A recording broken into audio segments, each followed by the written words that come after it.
Dear students, in previous lecture we have discussed about the cyclic heterocyclic compounds. Heterocyclic में हम बात कर रहे थे फ्यूज्ड या फिर कंडेंस्ड रिंग हेट्रोसाइक्लिक कंपाउंड्स, जिसमें सबसे पहले हमने इंडोल्स को डिस्कस कर रहे हैं। इंडोल में हमने मेथड्स फॉर्मेशन कर लिया है कि हम इंडोल किन किन तरीके से बना सकते हैं। आज हम इस लेक्चर में बात करेंगे प्रॉपर्टीज़ ऑफ इंडोल। प्रॉपर्टीज़ में कि क्या इंडोल की फिजिकल प्रॉपर्टीज़ क्या है, केमिकल प्रॉपर्टीज़ क्या है, केमिकली ये किस तरह से बिहेव करता है, यानी कि रिएक्शन है वो पायरोल्स की तरह शो करता है या पायरोल से डिफ़र करता है, कौन कौन सी रिएक्शन शो करता है इसका इलेक्ट्रोफाइल के साथ, न्यूक्लियोफाइल के साथ, या फिर ऑक्सीडेशन, रिडक्शन। तो जैसे जैसे हमने सिंपल 5 मेंबर्ड या 6 मेंबर्ड हेट्रोसाइक्लिक कंपाउंड्स में डिस्कस की थी, वही सेम पैटर्न में हम यहाँ डिस्कस करेंगे इंडोल्स की प्रॉपर्टीज़। तो पहले अगर हम फिजिकल प्रॉपर्टीज़ की बात करें तो फिनोल कैसा है, कलरलेस क्रिस्टलाइन सॉलिड है। अब तक जैसे हमने फ्यूरान डिस्कस किया, पायरोल, थायोफिन और पिरिडीन, वो सारे किस्में थे, वो लिक्विड फॉर्म में थे, जबकि इंडोल है वो कैसा है, क्रिस्टलाइन सॉलिड नेचर है, which have melting point approximately 325 kelvin, और रेजोनेंस स्टेबलाइज है, ये अप्रोक्सीमेटली होता है 200 किलोजूल पर मोल। जैसे कि हमने पिरिडीन के केस में, पिरिडीन में 6 पाई इलेक्ट्रॉन डेंसिटी होती है जो डीलोकलाइज्ड होती है। सिमिलरली पायरोल, फ्यूरान, थायोफिन, इन सब में 6 पाई इलेक्ट्रॉन डेंसिटी थी, 6 पाई इलेक्ट्रॉन्स थे जो डीलोकलाइज्ड हो रहे पूरी रिंग के ऊपर। अब यहाँ पे इंडोल की अगर हम बात करें तो इंडोल में एक तो बेंजीन रिंग है, फ्यूज्ड है, जो खुद जिसके पास 6 पाई इलेक्ट्रॉन्स है जो डीलोकलाइज्ड है। उधर पायरोल है, पायरोल के केस में हमने जब अलग से इंडिविजुअल केस डिस्कस किया था वहाँ पे देखा था कि पायरोल में भी कितने हैं, 6 इलेक्ट्रॉन्स। तो यहाँ पे जब दोनों फ्यूज्ड फॉर्म में है, दोनों कंडेंस फॉर्म में है, तो यहाँ कितने इलेक्ट्रॉन्स है वो डीलोकलाइज्ड होंगे और किस तरीके से होंगे, कितनी रेजोनेटिंग स्ट्रक्चर होगी, किस तरह से रेजोनेंस हाइब्रिड बनेगा यहाँ पे इंडोल का, वो अगर हम बात करते हैं तो टोटल जहाँ पे इंडोल में 6 बेंजीन के और 4 इसके, टोटल 10 पाई इलेक्ट्रॉन्स जो होते हैं जो डीलोकलाइज्ड होते हैं, और वो दोनों इलेक्ट्रॉन्स पे पूरी रिंग इस सिस्टम पे, बेंजीन के भी एज वेल एज पायरोल, पूरे यहाँ पे रिंग पे डीलोकलाइज्ड होते हैं पाई इलेक्ट्रॉन्स। तो एक्चुअल्स में अगर हम बात करें यहाँ पे रेजोनेटिंग स्ट्रक्चर्स की, तो किस तरह से बनती है, जैसे मैंने यहाँ पे कंसिडर कर लिया है जो भी पॉसिबल रेजोनेटिंग स्ट्रक्चर्स है यहाँ पे वो हम सारे ड्रॉ करके देखेंगे। हम पॉसिबल कंसिडर यहाँ पे डीलोकलाइज करके देखें इलेक्ट्रॉन, जितनी भी पॉसिबल रेजोनेटिंग स्ट्रक्चर है वो हमारे पास अपने आप आ जाएगी यहाँ इस केस में। सबसे पहले जैसे क्या होगा कि ये जो पी ऑर्बिटल के इलेक्ट्रॉन्स हैं यहाँ पायरोल के ये नाइट्रोजन के पास जो लोन पेयर है वो भी डीलोकलाइज्ड होते हैं या रेजोनेंस में पार्टिसिपेट करते हैं। तो इसी तरह यहाँ फ्यूज्ड फॉर्म में तब भी ये क्या करेंगे, रेजोनेंस में पार्टिसिपेट करेंगे। तो ये इलेक्ट्रॉन अगर यहाँ शिफ्ट हो जाए और ये बॉन्डेड इलेक्ट्रॉन यहाँ शिफ्ट हो जाए, ये यहाँ शिफ्ट होंगे, तो हमारे पास क्या होगा यहाँ पे रेजोनेटिंग स्ट्रक्चर पॉसिबल। यहाँ पायरोल एज इट इज़, यहाँ नाइट्रोजन के पास हाइड्रोजन। अब नाइट्रोजन के पास अगर यहाँ डबल बॉन्ड आएगा जिसकी वजह से नाइट्रोजन पे क्या आ जाएगा, पॉजिटिव चार्ज। ये बॉन्ड एज इट इज़ है और ये बॉन्ड यहाँ से उठ के ये बॉन्डेड इलेक्ट्रॉन कहाँ चले गए हैं, इस कार्बन एटम पे। यहाँ डबल बॉन्ड है और यहाँ पे double bond as it is. नेक्स्ट क्या होगा, यहाँ पे ये इलेक्ट्रॉन है वो यहाँ शिफ्ट हो जाए और ये बॉन्डेड इलेक्ट्रॉन है वो इस कार्बन पे आ जाए। ये इस कार्बन पे आएंगे तो हमारे पास पॉसिबल स्ट्रक्चर यहाँ पे क्या होगी। अब जो नेगेटिव चार्ज है वो कहाँ आएगा, वो इलेक्ट्रॉन डेंसिटी है वो किस पोजीशन पे आएगी, पायरोल है वो तो एज इट इज़, इसमें कोई चेंज नहीं आया, जो यहाँ था वही सेम है। यहाँ डबल बॉन्ड या नाइट्रोजन के 4 बॉन्ड होने से पॉजिटिव चार्ज और ये double bond as it is. यहाँ पे अब बॉन्ड फॉर्मेशन हो गई है इस पोजिशन पे और ये बॉन्ड यहाँ आया है, तो कहाँ आ गया, नेगेटिव चार्ज यहाँ पे, और ये डबल बॉन्ड है वो एज इट इज़। नेक्स्ट में क्या होगा, यहाँ पे ये पोजीशन, ये इलेक्ट्रॉन है वो यहाँ शिफ्ट हो जाएंगे और ये बॉन्डेड इलेक्ट्रॉन है वो यहाँ इस कार्बन एटम पे शिफ्ट होंगे। इस कार्बन पे शिफ्ट होंगे तो अब इस केस में नया बॉन्ड है वो कहाँ बनेगा, इस पोजीशन पे, और जो यहाँ पे कंडेंस्ड पॉइंट है, फ्यूज्ड पॉइंट है, इस पे क्या आ जाएगा, नेगेटिव चार्ज यहाँ। और ये नाइट्रोजन पायरोल का एटम, यहाँ पे डबल बॉन्ड, यहाँ पॉजिटिव चार्ज हाइड्रोजन, ये सेम, और यहाँ पे क्या है इस केस में डबल बॉन्ड। क्लियर है। नेक्स्ट केस में क्या होगा, नेक्स्ट जो रिएक्शन है, नेक्स्ट रेजोनेटिंग जो स्ट्रक्चर है, नेक्स्ट रेजोनेटिंग स्ट्रक्चर में यहाँ ये बॉन्डेड इलेक्ट्रॉन यहाँ शिफ्ट होंगे, और ये जो ये पी इलेक्ट्रॉन यहाँ, और ये बॉन्डेड इलेक्ट्रॉन है वो इस कार्बन एटम पे, जैसे ये इस कार्बन एटम पे होंगे तो अब नेगेटिव चार्ज है वो किस पोजीशन पे आ जाएगा, पायरोल के जो नाइट्रोजन के साथ जो कार्बन एटम है, यहाँ नाइट्रोजन पे पॉजिटिव चार्ज, यहाँ क्या आ जाएगा, हेयर नेगेटिव चार्ज, यहाँ पे डबल बॉन्ड जनरेट हो गया, और हेयर यहाँ पे पाई बॉन्ड यानी कि डबल बॉन्ड। नेक्स्ट में क्या होगा, अब ये यहाँ शिफ्ट हो जाएंगे बॉन्डेड इलेक्ट्रॉन, और ये यहाँ शिफ्ट हो जाएंगे, ये bonded P electron simple lone pair of electron, और ये बॉन्डेड इलेक्ट्रॉन। अब हमारे पास नेक्स्ट रेजोनेटिंग स्ट्रक्चर है, वो पॉसिबल रेजोनेटिंग स्ट्रक्चर है, वो क्या बनेगी, हेयर यहाँ पे अब जो इस वाला जो फ्यूज्ड है नेगेटिव चार्ज है वो कहाँ आ जाएगा, नाइट्रोजन पे, ये डबल बॉन्ड बन गया, ये डबल बॉन्ड बन गया, यहाँ हाइड्रोजन है तो नाइट्रोजन पे क्या रह जाएगा, फिर से पॉजिटिव चार्ज, यहाँ फिर से पॉजिटिव चार्ज, ये double bond as it is, और यहाँ ये बॉन्डेड इलेक्ट्रॉन यहाँ शिफ्ट हुए हैं तो नेगेटिव चार्ज कहाँ आएगा, इस वाले कार्बन पे जो फ्यूज्ड कार्बन है, यहाँ पे ये पाई बॉन्ड और ये pi bond as it is. अब क्या होगा नेक्स्ट में, जो ये पाई इलेक्ट्रॉन्स पी इलेक्ट्रॉन्स है ये यहाँ इन दोनों के बीच शिफ्ट हो जाएंगे, और ये जो पाई बॉन्ड है वो कहाँ, इस कार्बन एटम पे शिफ्ट हो जाएगा इलेक्ट्रॉन, तो जिसकी वजह से अब हमारे पास बेंजीन रिंग जो है इसकी एरोमेटिसिटी फिर से गेन हो गई, यहाँ पे पूरे 6 पाई इलेक्ट्रॉन्स हो गए, या फिर बोल सकते हैं 3 पाई बॉन्ड हो गए हैं। यहाँ पायरोल है, पायरोल में अब इस कार्बन पे क्या आ गया है, हेयर नेगेटिव चार्ज यहाँ पे, और नाइट्रोजन है हेयर, नाइट्रोजन यहाँ हाइड्रोजन, और यहाँ पे क्या है नाइट्रोजन पे पॉजिटिव चार्ज। अब नेक्स्ट में क्या होगा, ये पी इलेक्ट्रॉन्स या लॉन पेयर ऑफ इलेक्ट्रॉन यहाँ शिफ्ट, और ये डबल बॉन्ड वाले कहाँ हो जाएंगे, फिर से नाइट्रोजन पे शिफ्ट, फिर से नाइट्रोजन पे शिफ्ट हो जाएंगे। तो अब हमारे पास जो स्ट्रक्चर आएगी पॉसिबल स्ट्रक्चर वो क्या है, यहाँ पे ये दिस वन पाई बॉन्ड्स यहाँ हो गए, और यहाँ नाइट्रोजन पायरोल रिंग फिर से आ गई, एंड हेयर नाइट्रोजन यहाँ हाइड्रोजन। क्लियर है। अब हम कहेंगे जहाँ से हमने शुरू किया था ये तो वापस वहीं आ गया, बट एक्चुअल में आप देखो ये बिल्कुल सेम नहीं है। यहाँ बेंजीन रिंग में बॉन्ड है, डबल बॉन्ड की पोजीशन है वो कहाँ कहाँ है, किस कार्बन के एटम में, और यहाँ किस कार्बन के एटम में। तो ये और ये दोनों डिफरेंट रेजोनेटिंग स्ट्रक्चर है, दोनों डिफरेंट रेजोनेटिंग स्ट्रक्चर है। तो अब एक्चुअल्स में जैसे यहाँ पे किस तरह से अगर हम बात करें, ये वापस हमारे पास ये स्ट्रक्चर कब आएगी, एग्जैक्ट वापस स्ट्रक्चर आएगी हमारे पास यहाँ पे। इस केस में अगर पोजीशंस में दिखाऊं, यहाँ सेम स्ट्रक्चर पॉसिबल है हेयर कि ये यहाँ शिफ्ट हो जाए, ये यहाँ शिफ्ट हो जाए, और ये यहाँ शिफ्ट हो जाए। तो उस केस में ये यहाँ पोजीशन हेयर, और यहाँ पे क्या होगा पायरोल एज इट इज़, इस केस में नाइट्रोजन के लोन इलेक्ट्रॉन, एंड यहाँ पे हाइड्रोजन। तो अब ये दोनों है ये सेम है।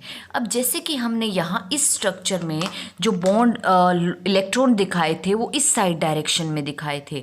अब पॉसिबिलिटी ये भी है कि ये पाई इलेक्ट्रॉन है वो इधर ना जाके ये पाई इलेक्ट्रॉन्स जो है नाइट्रोजन के वो अगर इस डायरेक्शन में जाए इस तरीके से, तो डिफरेंट रेजोनेटिंग स्ट्रक्चर बन आएगी हमारे पास एक और।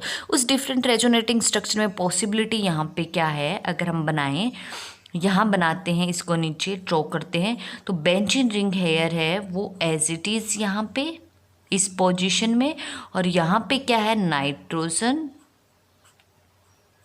नाइट्रोजन पे यहाँ पे बॉन्ड बनेगा, तो यहाँ पे नाइट्रोजन पे पॉजिटिव चार्ज, यहाँ हाइड्रोजन, और अब नेगेटिव चार्ज कहाँ आ जाएगा इस पॉइंट पे। अब नेक्स्ट में क्या होगा, यहाँ पे ये पी इलेक्ट्रॉन या पाई इलेक्ट्रॉन वो यहाँ शिफ्ट हो जाए और ये बॉन्डेड इलेक्ट्रॉन है वो किस पोजीशन पे चले जाए, यहाँ इस कार्बन पे। तो आप ये देखो डिफरेंट रेजोनेटिंग स्ट्रक्चर आएगी। इस वाले कार्बन पे कहीं भी ऊपर रेजोनेटिंग स्ट्रक्चर में कहीं नेगेटिव चार्ज नहीं आया है, तो अब तक ये डिफरेंट रेजोनेटिंग स्ट्रक्चर्स बन रही है। तो कितनी पॉसिबल रेजोनेटिंग स्ट्रक्चर, जब तक वापस वही स्ट्रक्चर नहीं आ जाती तब तक हम इसको बनाते जाएंगे। तो various number of resonating structure possible है पायरोल के केस में। हेयर नाइट्रोजन पे पॉजिटिव चार्ज, यहाँ डबल बॉन्ड, यहाँ डबल बॉन्ड, और अब नेगेटिव चार्ज है वो कहाँ चला गया, इस कार्बन पे, और यहाँ ये एज इट इज़। नेक्स्ट में क्या होगा, ये यहाँ शिफ्ट हो जाए और ये इलेक्ट्रॉन है वो यहाँ शिफ्ट हो जाए इस कार्बन पे। इस कार्बन एटम पे शिफ्ट होंगे तो हमारे पास अब फिर से जो नेगेटिव चार्ज आएगा, जो रेजोनेटिंग स्ट्रक्चर आएगी उसमें नेगेटिव चार्ज है वो कहाँ पॉसिबल होगा, यहाँ पाई बॉन्ड बन गया है, इस कार्बन एटम पे नेगेटिव चार्ज, यहाँ पे पाई बॉन्ड था ही ऑलरेडी, और हेयर पायरोल रिंग, इस पायरोल रिंग में कहाँ है, यहाँ नाइट्रोजन एटम, इस पे पॉजिटिव चार्ज और यहाँ पे हाइड्रोजन। नेक्स्ट में क्या होगा, ये यहाँ शिफ्ट हो जाएगा और हेयर ये यहाँ शिफ्ट। अब इस केस में आप देखेंगे नेगेटिव चार्ज फिर से इस रेजोनेटिंग स्ट्रक्चर में कहाँ आएगा, यहाँ पाई बॉन्ड बन गया है, यहाँ फिर पाई बॉन्ड था ही, और यहाँ नाइट्रोजन हेयर, यहाँ डबल बॉन्ड, यहाँ नाइट्रोजन पे पॉजिटिव चार्ज, यहाँ हाइड्रोजन, और इलेक्ट्रॉन कहाँ आ गए नेगेटिवली चार्ज, यहाँ आएगा इस फ्यूज्ड कार्बन पे। क्लियर है ये चीज़। अगर इससे आगे हम रेजोनेटिंग स्ट्रक्चर ड्रॉ करें, इससे आगे लेट कर दो पॉसिबिलिटी है कि इस नेगेटिव वाला जो इलेक्ट्रॉन है वो यहाँ शिफ्ट हो जाए। अगर कौन कौन सी दो पॉसिबिलिटी है हम ड्रॉ करें, ये अगर यहाँ शिफ्ट हो और ये इलेक्ट्रॉन यहाँ शिफ्ट हो तो यहाँ पाई बॉन्ड बन जाएगा, यहाँ नेगेटिव चार्ज। बट ऐसी स्ट्रक्चर हमारे पास ऑलरेडी आई हुई है, यानी कि वो इस जैसे सेम आ जाएगी। दूसरी पॉसिबिलिटी है कि ये नेगेटिव चार्ज यहाँ शिफ्ट हो, पाई बॉन्ड बना लेगा, और ये फिर पाई बॉन्ड है वो इस नाइट्रोजन के साथ वाले पे शिफ्ट हो तो यहाँ नेगेटिव चार्ज, यानी कि हमारे पास ये स्ट्रक्चर है वो फिर से रिपीट होगी, ये स्ट्रक्चर रिपीट होगी तो फिर फर्दर आगे वही स्ट्रक्चर है वो रिपीटेशन होता जाएगा। तो एक्चुअल में जो इंडोल की पॉसिबल रेजोनेटिंग स्ट्रक्चर है, डिफरेंट रेजोनेटिंग स्ट्रक्चर, वो यही इतनी पॉसिबल है। अगर इनमें हम देखें मैक्सिमम, अगर आप देखेंगे इसमें हर एक कार्बन एटम पे नेगेटिव चार्ज आ रहा है और हर एक में नाइट्रोजन है हेट्रो एटम, नाइट्रोजन पे कहीं पे भी नेगेटिव चार्ज नहीं बल्कि नाइट्रोजन पे क्या आ रहा है, पॉजिटिव चार्ज आ रहा है। तो इस केसेस में अगर हम बात करें कि हेट्रोसाइक्लिक कंपाउंड्स या रिंग हेट्रोसाइक्लिक इंडोल, उसमें सबसे ज़्यादा इलेक्ट्रॉन डेंसिटी है वो किस पॉइंट पे है। इन तीनों में जो मोस्ट इंपॉर्टेंट स्ट्रक्चर है रेजोनेटिंग की जो बुक में शो की हुई है, एक तो फर्स्ट ये है, सेकंड है, तो इन सेकंड है यहाँ पे ये वाली, और थर्ड है दिस वन। तो इन केसेस में जितनी भी रेजोनेटिंग स्ट्रक्चर हम शो कर रखी है हमने यहाँ पे, आप ये देख रहे होंगे कि मैक्सिमम रेजोनेटिंग स्ट्रक्चर में बेंजीन रिंग है वो अपनी एरोमेटिसिटी लूज़ कर रहा है, यानी कि पूरे 6 पाई इलेक्ट्रॉन नहीं है, उसका एरोमेटिक बिहेवियर नहीं हो पा रहा है वहाँ पे। तो इसलिए जहाँ पे बेंजीन रिंग एरोमेटिसिटी लूज़ कर रहा है वो कॉन्ट्रीब्यूटिंग स्ट्रक्चर वो इतनी ज़्यादा स्टेबलाइज नहीं है, स्टेबिलिटी की टुवर्ड्स कॉन्ट्रीब्यूशन नहीं देती है। तो मैक्सिमम जो हमने 3 यहाँ पे दिखा रखी है ये मोस्ट स्टेबल रेजोनेटिंग स्ट्रक्चर है। और इन स्ट्रक्चर में जितने भी स्ट्रक्चर ड्रॉ है कर रहे हैं, आप ये देखोगे कि जो नेगेटिव चार्ज है वो पायरोल में जो थर्ड कार्बन एटम है उस पे 2 बार आया हुआ है, बाकी सब पे 1-1 बार है। जैसे कि ये थर्ड स्ट्रक्चर है और एक ये वाली है, इन दोनों स्ट्रक्चर्स में 2 बार नेगेटिव चार्ज है वो इस थर्ड कार्बन पे आया हुआ है। इसका मतलब जो इंडोल में जो थर्ड कार्बन एटम है वहाँ पे मैक्सिमम इलेक्ट्रॉन डेंसिटी है, वहाँ मैक्सिमम इलेक्ट्रॉन डेंसिटी है। तो जिस तरह से बेंजीन एरोमेटिक कैरेक्टर शो कर रहा है हमने ये, और रेजोनेंस स्टेबलाइज है, इसी तरह हमने ये देखा कि जो पूरा इंडोल है वो भी कैसा है, एरोमेटिक कैरेक्टर शो कर रहा है, रेजोनेंस स्टेबलाइज्ड है। तो बेंजीन की तरह या फिर पायरोल की तरह पूरा इंडोल है वो भी कैसा कैसे रिएक्शन देगा, इलेक्ट्रोफाइल के साथ सब्सटीट्यूशन रिएक्शन देगा, इलेक्ट्रोफिलिक सब्सटीट्यूशन रिएक्शन शो करेगा, और आने वाला जो इलेक्ट्रोफाइल है वो इंडोल की उसी पोजिशन पे अटैक करेगा जहाँ पे उसको ज़्यादा इलेक्ट्रॉन मिल रहे हो, यानी कि इलेक्ट्रॉन डेंसिटी जहाँ पे ज़्यादा हो। तो इन कॉन्ट्रीब्यूटिंग स्ट्रक्चर में हमने देखा कि जो थर्ड कार्बन एटम है वहाँ पे इलेक्ट्रॉन डेंसिटी है वो ज़्यादा है। तो सबसे पहले पॉसिबिलिटी है कि इंडोल का जो थर्ड कार्बन है यानी कि इलेक्ट्रोफाइल है वो कहाँ सब्सटीट्यूट होगा, इस वाली पोजीशन पे, यहाँ इलेक्ट्रोफाइल सब्सटीट्यूट होगा। अगर ये ऑलरेडी फील्ड है या कोई ऑलरेडी ग्रुप लगा हुआ है यहाँ पे, तब ये कहाँ जाएगा, तब ये इस सेकंड वाली पोजीशन पे जाएगा इलेक्ट्रोफाइल। क्लियर है। अगर सेकंड वाले भी ऑलरेडी फील्ड हो तब ये बेंजीन के साथ सब्सटीट्यूट होगा। और बेंजीन की कौन सी, सिक्स्थ पोजीशन पे। जब जैसे नंबरिंग देना चाहें, ये फर्स्ट है, ये यहाँ पे सेकंड है, हेयर थर्ड और फोर्थ, फिफ्थ, सिक्स्थ, सेवन्थ, तो यहाँ इस सिक्स्थ पोजीशन पे इलेक्ट्रोफाइल होगा। तो वो डिपेंड करता है। अब हमें ये देखना है कि सबसे पहले पायरोल पे ये क्यों दिखाया, बेंजीन पे सब्सटीट्यूट क्यों नहीं होगा, क्योंकि हमने जहाँ पे पायरोल का इंडिविजुअल केस किया था, अगर हम अलग अलग रिंग की बात करें तो पायरोल रिंग है वो मोर रिएक्टिव है as compare to benzene ring towards electrophile. तो यहाँ पे दोनों फ्यूज्ड और कंडेंस फॉर्म में है, तो सबसे ज़्यादा इलेक्ट्रॉन डेंसिटी है वो पायरोल रिंग के पास है as compare to benzene ring. और पायरोल में भी कहाँ पे, किस पोजिशन पे है, इस थर्ड कार्बन पे। तो सबसे पहले इलेक्ट्रोफाइल थर्ड पे सब्सटीट्यूट होगा। अगर थर्ड पे ऑलरेडी कोई ग्रुप लगा हुआ है फिर ये सेकंड पे होगा। अगर पायरोल के रिंग के सेकंड और थर्ड दोनों ही सब्सटीट्यूटेड है किसी फंक्शनल ग्रुप से, तब इलेक्ट्रोफाइल है वो बेंजीन रिंग पे जाएगा और बेंजीन की सिक्स्थ पोजीशन पे सब्सटीट्यूट होगा।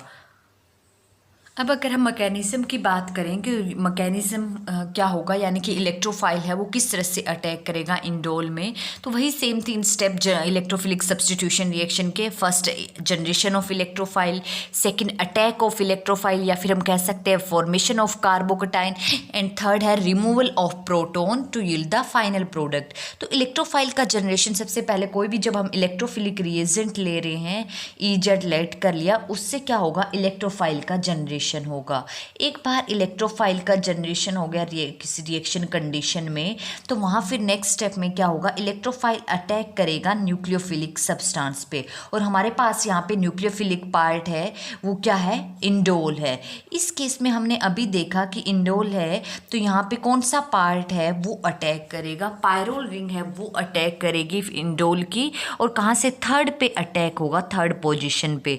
तो इलेक्ट्रोफाइल में यहाँ इस पोजिशन पे इलेक्ट्रोफाइल का अटैक, जैसे ही इलेक्ट्रोफाइल का अटैक होगा तो थर्ड पोजीशन पे इलेक्ट्रोफाइल है वो अटैच हो जाएगा। और जो सेकंड है कार्बन है विद रिस्पेक्ट टू नाइट्रोजन, जहाँ पे इस कार्बन पे एक हाइड्रोजन था, अब यहाँ पे क्या हो गया है, डबल बॉन्ड ब्रेक होते ही पॉजिटिव चार्ज आ गया है और यहाँ पे क्या है, इलेक्ट्रोफाइल अटैच हो गया और एक हाइड्रोजन। अब जो ये कार्बोकेटाइन बना है ये रेजोनेंस स्टेबलाइज होगा। और ये किस तरह से, क्या पॉसिबल है कि ये पी इलेक्ट्रॉन्स जो है वो ये यहाँ शिफ्ट हो जाए। अगर ये यहाँ शिफ्ट होंगे तो इसमें क्या होगा, पॉजिटिव चार्ज आ जाएगा किस पे, पायरोल रिंग के नाइट्रोजन एटम पे यहाँ पे, क्योंकि यहाँ पे कितने बॉन्ड बन गए हैं, टोटल 4 बॉन्ड, जिसकी वजह से इस पे पॉजिटिव चार्ज और यहाँ हाइड्रोजन और यहाँ इलेक्ट्रोफाइल एंड हाइड्रोजन।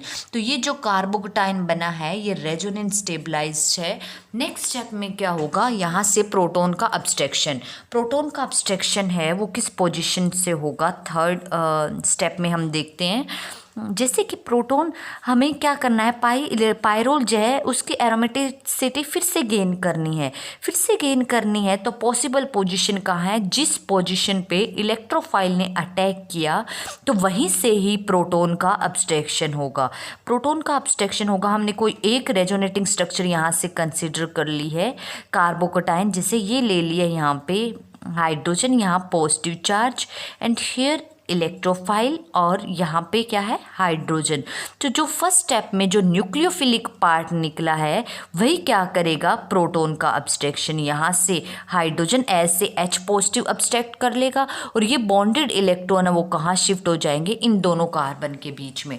जैसे इन दोनों कार्बन के बीच में होंगे तो हमारे पास यहाँ पे क्या हो जाएगा, पायरोल है उसकी एरोमेटिसिटी फिर से गेन हो जाएगी हेयर यहाँ पे। और थर्ड पोजीशन पे हमारे पास क्या मिलेगा, electrophilic substituted pyrrole. So this is the mechanism for the electrophilic substitution of indole. अब मेन चीज़ अगर हम देखें, इंडोल में जो पायरोल रिंग है वो इलेक्ट्रोफाइल के साथ रिएक्ट कर रही है, बट एक्चुअल में जो इंडोल है वो पायरोल से लेस रिएक्टिव होता है। पायरोल है वो बेंजीन से भी ज़्यादा, बेंजीन से भी हाईली रिएक्टिव होता है टुवार्ड्स इलेक्ट्रोफाइल। लेकिन यहाँ हम ये एक्सपेक्ट करते हैं कि पायरोल रिंग है तो इंडोल भी पायरोल की तरह ही रिएक्टिव होना चाहिए, बट एक्चुअल में ये यहाँ पे इस बेंजीन रिंग के साथ कंडेंस फॉर्म में है, जिसकी वजह से पायरोल में पाई इलेक्ट्रॉन डेंसिटी है वो इतनी ज़्यादा नहीं है जितनी प्योर पायरोल में होती है विदाउट कंडेंस्ड फॉर्म में। तो इसलिए सिंपल पायरोल है वो टुवार्ड्स इलेक्ट्रोफाइल ज़्यादा रिएक्टिव होता है एज़ कम्पेयर टू इंडोल। तो जहाँ हमने पायरोल के केस में कंडीशन ली थी इलेक्ट्रोफिलिक सब्स्टिट्यूशन की, उससे थोड़ी सी स्ट्रॉन्ग हमें यहाँ कंसिडर करनी पड़ेगी। तो डिफरेंट अगर इलेक्ट्रोफिलिक रिएक्शंस हम यहाँ पे बात करें, डिस्कस करें, तो कौन कौन सी पॉसिबल है। जैसे कि अगर हम इंडोल को ट्रीट करते हैं इथाइल नाइट्रेट के साथ in presence of sodium ethoxide, तो इथाइल नाइट्रेट की प्रेजेंस में यहाँ पे क्या होगा, इथाइल नाइट्रेट से नाइट्रो इलेक्ट्रोफाइल का जनरेशन होगा, और नाइट्रो इलेक्ट्रोफाइल की प्रेजेंस में यहाँ पे नाइट्रेशन होगी। और जो पायरोल ऐसे नाइट्रो जो ग्रुप इलेक्ट्रोफाइल है वो कहाँ अटैच होगा, जो थर्ड पोजीशन है इंडोल की, यहाँ पे इस पोजीशन पे। तो इसकी प्रेजेंस में यहाँ पे क्या होगी, नाइट्रेशन। ड्यूरिंग नाइट्रेशन है इंडोल है वो किस में कन्वर्ट हो जाएगा, अगर हम नेमिंग दें तो 3 पोजीशन पे नाइट्रो है तो 3 नाइट्रो इंडोल। सिमिलरली अगर हम रिएक्शन है थायोनाइल क्लोराइड की प्रेजेंस में करवाएं, इंडोल थायोनाइल क्लोराइड के साथ रिएक्ट करके और क्लोरीनेशन प्रोडक्ट देगा, यहाँ पे क्लोरीनेशन होगी। थायोनाइल क्लोराइड से क्लोराइड जो है Cl पॉजिटिव ऐसे इलेक्ट्रोफाइल जनरेट होगा, और वो इलेक्ट्रोफाइल है वो इंडोल के किस पोजीशन पे, थर्ड पोजीशन पे अटैच हो जाएगा, थर्ड पोजीशन पे सब्स्टिट्यूट हो जाएगा। तो इंडोल है थायोनाइल क्लोराइड के साथ रिएक्ट करके क्या बनाएगा, 3 क्लोरो इंडोल। सिमिलरली अगर हम इंडोल की रिएक्शन करवाएं सल्फर ट्राईऑक्साइड के साथ, सल्फर ट्राईऑक्साइड पिरिडीन की प्रेजेंस में अगर हम हीट करते हैं अप्रोक्सीमेटली 393 केल्विन पे, then indole undergoes sulphonations and sulphur trioxide के साथ रिएक्ट करके sulphur trioxide itself a electrophile, और इलेक्ट्रोफाइल है तो यहाँ किसके साथ कनेक्टेड हो जाएगा, ये थर्ड पोजीशन पे अटैक करना चाहिए। हमें एक्सपेक्ट क्या करते हैं कि थर्ड पोजीशन पे अटैक करना चाहिए, बट एक्चुअल में सल्फोनेशन के केस में थोड़ा एक्सेप्शनल प्रोडक्ट बनता है, सेकंड थर्ड पोजीशन पे अटैक ना करके सल्फोनिक ग्रुप है वो कहाँ अटैक करेगा, कहाँ अटैच होगा, पायरोल की सेकंड पोजीशन पे, हेयर यहाँ पे। तो हमारे पास यहाँ पे प्रोडक्ट है वो 3 sulphonic acid, indole 3 sulphonic acid नाम मिलके क्या मिलेगा, इंडोल 2 सल्फोनिक एसिड्स।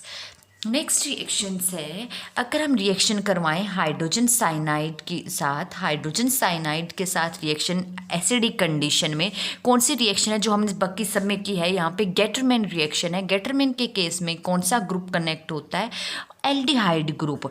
तो यहाँ पे भी इंडोल के केस में एल्डिहाइड ग्रुप है वो किस पोजीशन पे होगा, पायरोल के थर्ड पोजीशन पे, हेयर CHO एंड यहाँ पे क्या है NH। तो हमारे पास क्या आ जाएगा 3,4-माइल इंडोल। इसी तरह अगर हम रिएक्शन करवाएं यहाँ पे डाईमिथाइल फॉर्मामाइड के साथ in presence of phospho oxo trichloride, dimethyl formamide से भी यहाँ पे कौन सा इलेक्ट्रोफाइल जनरेट होगा, एल्डिहाइड ग्रुप जनरेट होगा, और वही एल्डिहाइड है वो कहाँ, थर्ड पोजिशन पे। तो इस केसेस में इन दोनों केस में सेम प्रोडक्ट बनेगा, Gattermann reaction as well as dimethyl formamide के साथ भी हमारे पास क्या मिलेगा, 3,4-माइल ग्रुप यहाँ थर्ड पोजीशन पे, देन वी कैन से 3,4-माइल इंडोल। नेक्स्ट रिएक्शन है, अगर हम इंडोल की रिएक्शन करवाएं एल्डिहाइड फॉर्मेल्डिहाइड के साथ in presence of dimethyl amine, this is most important reaction, naming reaction, Mannich reaction. Mannich reaction में यहाँ पे भी इलेक्ट्रोफाइल का जनरेशन होता है, और जो इंडोल है वो किस केस में, मानिक रिएक्शन को हम कार्बोनिल कंपाउंड्स में कार्बोनिल केमिस्ट्री पढ़ते हैं वहाँ डिटेल में डिस्कस करते हैं। यहाँ इस केस में जो इलेक्ट्रोफाइल, हमें जस्ट ये याद रखना है कि इलेक्ट्रोफाइल जनरेट होगा दैट इज CH, जो एल्डिहाइड से CH, और यहाँ जो अमीन है वो डायरेक्टली एज इट इज यहाँ हो जाएगा N and hair CH3 CH3। तो हमारे पास ये कंपाउंड बनेगा। थर्ड पोजीशन पे क्या आ जाएगा, डाइमिथाइल और अमीनो मिथाइली, आगे इंडोल। क्लियर है। सिमिलरली अगर हम मर्क्यूरेशन करवाएं, मर्क्यूरेशन में एसिटाइल मर्क्यूरिक की प्रेजेंस में जो इंडोल की दोनों पोजीशन है पायरोल में सेकंड एंड थर्ड, वो दोनों सब्स्टिट्यूट हो जाएगी यहाँ मर्करी से, एंड हमारे पास प्रोडक्ट है वो क्या बनेगा, नाइट्रोजन हेयर, यहाँ हाइड्रोजन।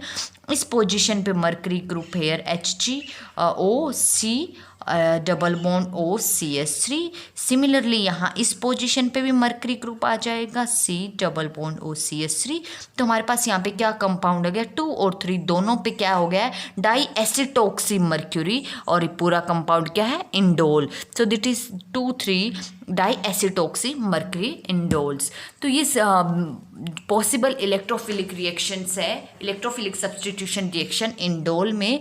मैकेनिज्म है वो सब में जनरल मैकेनिज्म मैंने करवा दिया, हमें जस्ट ये देखना है बस हर किसी में डिफरेंट कैसा होगा कि इलेक्ट्रोफाइल का जनरेशन कैसे होगा, वो चीज़ माइंड में रखनी है। कौन वहाँ पे एज ए इलेक्ट्रोफाइल काम करेगा, किस रिएक्शन कंडीशन में क्या पॉसिबल सब्स्टिट्यूशन है, क्लोरिनेशन कहाँ होगी, सल्फोनेशन किसके प्रेजेंस में होगी, नाइट्रेशन किसके प्रेजेंस में, फॉर्माइलेशन है यहाँ पे, फॉर्माइलेशन गेटरमैन रिएक्शन में पॉसिबल है, मानिक रिएक्शन में यहाँ पे क्या ग्रुप है, मर्क्यूरेशन किसके केस में पोजिशन में पॉसिबल है।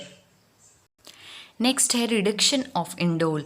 इंडोल का रिडक्शन हम कैसे करेंगे कि when indole reduce electrolytically by tin in presence of acid, यानी कि टिन और हाइड्रोक्लोरिक एसिड की प्रेजेंस में ये पार्शियली रिड्यूस होगा, और सिर्फ पार्शियली रिड्यूस हो गए क्या बनाएगा यहाँ पे 2,3 हाइड्रो इंडोल। 2,3 हाइड्रो इंडोल यानी कि जो सेकंड और थर्ड पोजीशन है, एक एक हाइड्रोजन तो यहाँ पे पहले ही था, अब यहाँ पे एक और हाइड्रोजन एक एक और ऐड हो गया, तो 2,3 डाई हाइड्रो इंडोल्स। लेकिन जब हम कैटालिटिक रिडक्शन करते हैं, कैटालिटिक रिडक्शन यानी कि in presence hydrogen in presence of निकल, प्लेटिनम और प्लेडियम, तो hydrogen in presence of catalytic reduction वहाँ पे कंप्लीट रिडक्शन हो जाता है, कंप्लीटली रिड्यूस हो जाएगा हेयर यहाँ पे हाइड्रोजन, और हर एक पोजीशन पे ऑक्टा पोजीशन, यहाँ hydrogen, here also hydrogen, here also hydrogen. So अगर हमें इंडोल को कम्प्लीटली रिड्यूस करना है, यहाँ पे आप देखो इस कार्बन पे 3 है तो यहाँ हाइड्रोजन, वो डिपेंड करता है हम क्या कंडीशन लेके चल रहे हैं। कैटालिटिक रिडक्शन में इंडोल कम्प्लीटली रिड्यूस हो जाएगा, एंड टिन की प्रेजेंस में टिन एंड हाइड्रोक्लोराइड, या फिर इलेक्ट्रोलिटिकली अगर हम इसको करें, इलेक्ट्रॉन प्रोटोन मैकेनिज्म होता है टिन एंड हाइड्रोक्लोरिक एसिड्स के प्रेजेंस में, तो उसमें सिर्फ और सिर्फ पार्शियल रिडक्शन होता है। अब अगर बात आती है ड्यूरिंग ऑक्सीडेशन, ऑक्सीडेशन में क्या होता है, अगर हम इंडोल को हाईली ऑक्सीडाइजिंग एजेंट पर एसिड के साथ ट्रीट करते हैं, पर एसिड हमने ले लिया यहाँ पे पर बेंजोइक एसिड्स, तो पर बेंजोइक एसिड्स में ये पायरोल रिंग है, ये बॉन्ड क्लीव हो जाएगा। बॉन्ड क्लीव होके हमारे पास क्या प्रोडक्ट बनेगा, ये किस में कन्वर्ट होगा, अगर हम बात करें यहाँ पे क्या हो जाएगा, CHO ग्रुप एल्डिहाइड, और यहाँ पे जो पायरोल रिंग का जो नाइट्रोजन है ये एज इट इज़, और यहाँ पे भी फॉर्मेल्डिहाइड ग्रुप। तो इस तरह से हमारे पास क्या कंपाउंड बना है, पूरी बेंजीन रिंग है ये। बेंजीन पे यहाँ पे क्या एल्डिहाइड यानी बेंजल्डिहाइड, और इससे बात करें बेंजल्डिहाइड की सेकंड पोजीशन पे यहाँ पे क्या ग्रुप लगा हुआ है, फॉर्म अमाइडो ग्रुप लगा हुआ है। तो पूरा कंपाउंड है वो नेमिंग अब कहाँ से आ जाएगी, एल्डिहाइड है वो प्रेफरेंस होगा बेंजल्डिहाइड, यहाँ 2, तो बेंजल्डिहाइड के सेकंड पोजीशन पे फॉर्म अमाइडो ग्रुप है, तो 2 फॉर्म अमाइडो बेंजल्डिहाइड्स। फोर्थ रिएक्शन है डायमराइजेशन रिएक्शन। जब हम इंडोल को हाइड्रोक्लोरिक एसिड्स के साथ एप्रोटिक सॉल्वेंट में ट्रीट करते हैं, तो एप्रोटिक सॉल्वेंट में एसिडिक कंडीशन में इंडोल है वो सिंपली डायमराइज हो जाएगा, और हमारे पास प्रोडक्ट क्या बनेगा, इंडोल का डायमर। नेक्स्ट है ब्यूटाइल लिथियम के साथ, जैसे हर एक इसमें हेट्रोसाइक्लिक कंपाउंड्स की रिएक्शन हमने ऑर्गेनोलिथियम कंपाउंड के साथ करवाई है, तो किस तरह से वो डिफरेंटली बिहेव करता है, ये मोस्ट इम्पॉर्टेंट रिएक्शन है ब्यूटाइल लिथियम के साथ। तो जिस तरह से पायरोल ने रिएक्शन की थी, सेम मैनर में यहाँ पे रिएक्शन होगी, क्योंकि यहाँ पे पायरोल रिंग है वो ऐसे इंडोल का पार्ट है। तो इंडोल जैसे कि पायरोल रिंग में जो नाइट्रोजन के पास जो हाइड्रोजन होता है वो स्लाइटली एसिडिक होता है कंडीशन में। तो यहाँ पे भी पायरोल रिंग है और हाइड्रोजन है, तो ये वाला जो प्रोटोन है, ये हाइड्रोजन जो है ये एसिडिक बिहेवियर है यहाँ पे। ये क्या करेगा, और यहाँ पे ब्यूटाइल लिथियम है, ब्यूटाइल लिथियम में यहाँ पे जैसे अगर हम खोल के लिखें पूरा CH3 CH2 हेयर CH2 और लिथियम। जैसे ऑर्गेनो लिथियम कई बार कंपाउंड आ जा चुका है, हमने ऑर्गेनो मेटालिक कंपाउंड्स भी डिस्कस किया है जो प्रीवियस सेमेस्टर में, कि ऑर्गेनो मेटालिक कंपाउंड में जो ऑर्गेनिक पार्ट होता है, यानी कि जो डायरेक्टली कार्बन एटम अटैच होता है मेटल एटम पे, उस पर क्या होता है पार्शियल नेगेटिव चार्ज, और इस पर क्या है एटम पे पार्शियल पॉजिटिव चार्ज, क्योंकि मेटल एटम का बिहेवियर कैसा है, इलेक्ट्रोपॉजिटिव कैरेक्टर है, और जो मेटल एटम और कार्बन के बीच में जो बॉन्ड होता है वो कैसा आयनिक कैरेक्टर का है। और यहाँ पे जो R नेगेटिव यानी कि अल्काइल पार्ट है वो नेगेटिवली चार्ज्ड है, इसकी टेंडेंसी होती है प्रोटॉन एक्सेप्ट करने की, ये बेसिक कंडीशन का होता है। एक दो कंडीशन है, एक तो ये एज ए न्यूक्लियोफाइल बिहेव करेगा, दूसरी कंडीशन है कि कहीं से प्रोटॉन मिल रहा हो तो ये प्रोटोनेट होके और खुद किस में कन्वर्ट हो जाएगा, सिंपल हाइड्रोकार्बन में। लेकिन अगर कहीं से भी प्रोटॉन इसको मिल रहा है तो ये न्यूक्लियोफिलिक कैरेक्टर छोड़ के एज ए बेस बिहेव करेगा और इमीडिएटली प्रोटोनेट हो जाएगा। इमीडिएटली प्रोटोनेट होगा तो अब यहाँ पे रिएक्शन कंडीशन में हमारे पास इंडोल है, इंडोल में पायरोल, और पायरोल के पास ये हाइड्रोजन है, ये एसिडिक कैरेक्टर है। एसिडिक कैरेक्टर क्यों है, क्योंकि हमने पायरोल के केस में भी देखा था, पायरोल में ये जो प्रोटॉन डोनेट करने के बाद जो अनायन बनता है वो मोर स्टेबलाइज होता है as compare to simple pyrrole. तो यहाँ पे भी सेम बिहेवियर है, इंडोल जो प्रोटॉन डोनेट करने के बाद जो अनायन बनेगा वो मोर स्टेबलाइज होता है, तो इसकी टेंडेंसी होती है कि कोई भी बेसिक बिहेवियर का यहाँ पे आए तो इजीली अपना प्रोटॉन दे दे। तो ये क्या करेगा, यहाँ से प्रोटॉन का अब्स्ट्रैक्ट करेगा और ये इलेक्ट्रॉन है वो कहाँ शिफ्ट हो जाएंगे, इस नाइट्रोजन पे। जैसे ही प्रोटॉन का अब्स्ट्रैक्शन होगा यहाँ पे हमारे पास क्या कंपाउंड बनेगा, ये एज इट इज है, यहाँ नाइट्रोजन है, नाइट्रोजन के पास जो नेगेटिव चार्ज था और यहाँ पे जो हमारे पास ब्यूटेन है, सिंपल ब्यूटाइल पार्ट था, ये किस में कन्वर्ट हो जाएगा, ब्यूटेन में, CH2 and CH3 normal hydrocarbon में कन्वर्ट हो गया। और जो ये सिंपली यहाँ पे लिथियम पॉजिटिव बच गया था वो क्या आ जाएगा, इसकी क्लोज प्रोक्सिमिटी में, यानी कि लिथियम सॉल्ट बन गया यहाँ पे इंडोल का। अब ये लिथियम सॉल्ट है, ये खुद क्या करेगा, ऐसे ऑर्गेनोलिथियम कंपाउंड बिहेव करेगा। जिस तरह से कोई सिंपल ऑर्गेनोलिथियम कंपाउंड बिहेव करता है, इसी तरह अब ये लिथिएटेड इनोल है ये बिहेव करेगा। अगर हम कार्बन डाइऑक्साइड के साथ रिएक्शन करवाते हैं, कार्बन डाइऑक्साइड में यहाँ पे क्या है, दो ऑक्सीजन होने के वजह से कार्बन है वो क्या है, पार्शियली पॉजिटिव चार्ज है, इलेक्ट्रोफिलिक है, और यहाँ लिथियम के साथ अटैच नाइट्रोजन, इसके पास क्या है, नेगेटिव चार्ज। ये एज ए न्यूक्लियोफाइल कहाँ अटैक करेगा, इस कार्बन पे, और यहाँ पे क्या आ जाएगा, इस ऑक्सीजन पे नेगेटिव चार्ज। अब हमारे पास सिंपली यहाँ पे क्या आएगा, अगर हम देखें ये एज इट इज है रिंग, यहाँ पे नाइट्रोजन, और ये नाइट्रोजन अब किसके साथ कनेक्ट हो गया है, यहाँ पे इस कार्बोक्सिल ग्रुप के, और इस कार्बोक्सिल ग्रुप में यहाँ पे क्या है, O नेगेटिव। अब अगर हम क्या करें, सिंपल हाइड्रोलिसिस करें, सेकंड कंडीशन है, क्योंकि इकट्ठी अलग अलग दिखा रही मैं आपको, बुक में कैसी है, कार्बन डाइऑक्साइड, किसी भी ऑर्गेनोलिथियम कंपाउंड्स को, लिथिएटेड कंपाउंड्स को हम कार्बन डाइऑक्साइड और इन प्रेजेंस ऑफ हाइड्रोलिसिस या वाटर में करते तो डायरेक्ट कार्बोक्सिल ग्रुप आ जाता है। अब मैं आपको बाद में दिखा रही हूँ, ड्यूरिंग हाइड्रोलिसिस एसिडिक कंडीशन में क्या होगा, यहाँ एसिड से ये क्या करेगा, प्रोटॉन अब्स्ट्रैक्ट कर लेगा। जैसे प्रोटॉन अब्स्ट्रैक्ट करेगा अब हमारे पास किस में कन्वर्ट हो जाएगा, ये कंपाउंड इंडोल यहाँ पे, और यहाँ नाइट्रोजन के पास क्या आ जाएगा, सिंपल कार्बोक्सिल ग्रुप। तो क्या बन गया, इंडोल, और इंडोल के एन पे नाइट्रोजन पे लगा हुआ है तो इसकी नेमिंग क्या हो जाएगी, indole N carboxylic acids. Clear है, तो this is most important reactions है। ब्यूटाइल लिथियम के साथ ये क्या बिहेवियर शो कर रहा है, अपना एसिडिक कैरेक्टर। तो इंडोल भी पायरोल की तरह कैसा होता है, एसिडिक बिहेवियर होता है। So these are the chemical properties of indole. तो हमारा एक जो कंडेंस हेट्रोसाइक्लिक कंपाउंड है वो कंप्लीट हो चुका है। आने वाले लेक्चर में हम बात करेंगे, दो और रहते हैं, क्विनोलिन एंड आइसोक्विनोलिन। तो इसी तरह नेक्स्ट लेक्चर में हम बात करेंगे क्विनोलिन की, how we can prepare quinoline and what are the properties of quinoline.